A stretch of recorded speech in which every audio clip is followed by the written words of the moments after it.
We are Onyx Imaging. We are the highest rated and most reviewed printer service center in Oklahoma.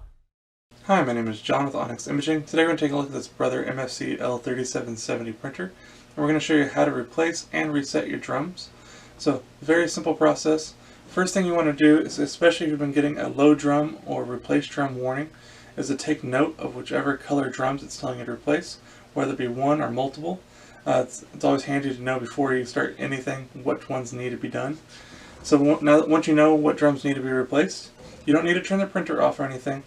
And when you're going to go ahead and open up the top half of this printer here, so we can access the drum and toners. In order to do that, there's this big handle opening here, and there's a little release lever at the top of it. You're just going to squeeze that and open this top cover all the way until you feel it click into its open position.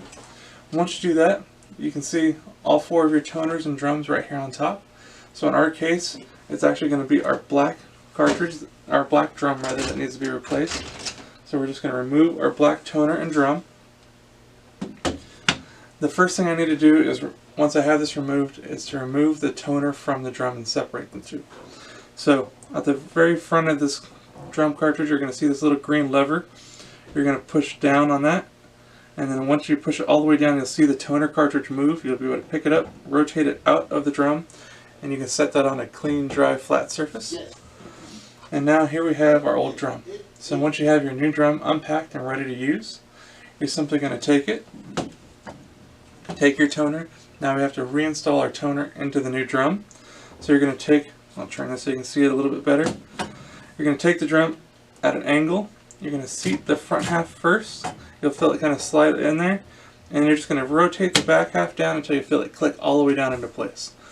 So if it's not sitting straight or even, or doesn't feel like it clicked in all the way, just start that process over. You can take it back out until you feel it seat, and it should be nice and even all the way across. Now, anytime you replace a drum or a toner, I always recommend using this top sweep. So you're going to notice this little green tab at the top of the drum. Go ahead and take that tab, and you're just going to slide it across the length of the drum, usually about 2 or 3 times.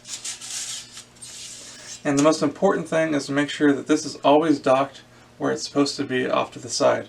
Now you'll know where that's at because there'll be two arrows rather, pointing at each other. There's a green arrow on this green slider as well as on the black drum part itself. So make sure those are lined up and pointing at each other, and they'll be good to go. If you leave this anywhere else, what'll happen is you end up with a big print defect wherever it's at.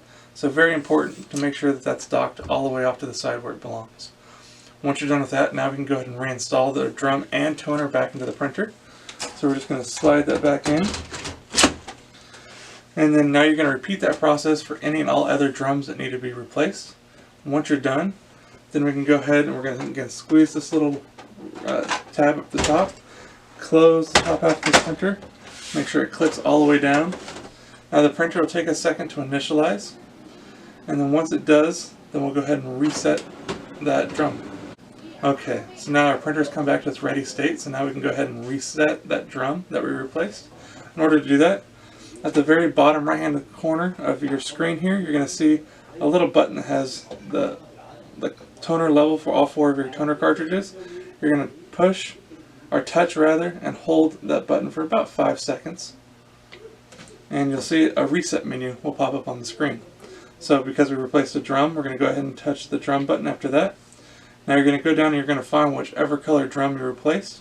And you will have to do this for every time for each color drum that you replaced. So if you've replaced more than one, you'll have to start all the way at the beginning and get back into the reset menu to do this. So in our case it was the black, so we're going to touch the black drum. And it's going to ask us, did you replace your drum? Did you want to reset it? Yes or no? Go ahead and hit yes. It says accepted. So now that black drum was back at 100%. Our replaced drum warning is now gone away, and you're good to go. So again, you're going to repeat that process for any and all drums that you replaced. You have to do that for each color. If you have any questions or concerns, please feel free to reach out to Onyx. We'll be happy to help you out with those. Also, if there's any way we can help you supply with any of your toner or office supply needs, please let us know. We'd love to help you out with that as well. Other than that, we hope you have a great day and you're back up printing. Thank you. Thank you for watching. If you're interested in how you can receive free labor on all of your service calls, as well as how to qualify for free printer upgrades, contact us today. We are here for all of your printer and office supply needs.